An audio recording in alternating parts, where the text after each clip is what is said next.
Let's turn our attention a little further afield. South Sudan President Salva Kiir declined to sign a peace deal proposed by regional leaders on Monday.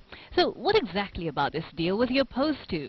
KTN's Deputy Managing Editor Ellen Wanjiru takes a deeper look at the proposals from Salva Kiir's rivals. The August 17th deadline came and went, with no deal for South Sudan. In recent days, it became very clear that most of the commanders in the ground do no longer, have Riek Machar as their leader.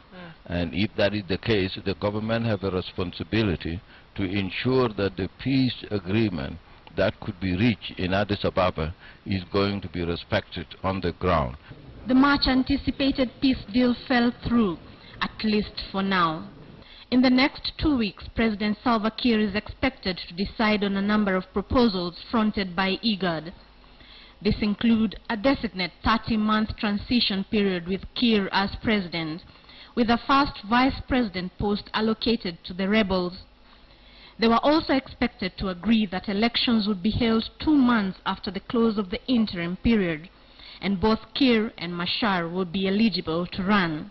A member of IGAD's mediation team said Kiir had reservations over the proposal to demilitarize the capital, Juba, and that he also sought to scrap a provision that calls for consultations with Machar on his proposed powers, functions, and responsibilities.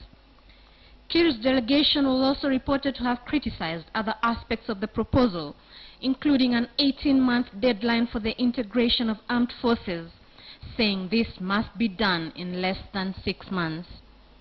Rebel leader Riek Machar had no objection to the proposals. We're much ready to end the war, and that's why we took this step this afternoon, sign the agreement. The government wants to make sure that any peace agreement reached will lead to silence of gun. And even if there are still some details to be worked out, they will have peace.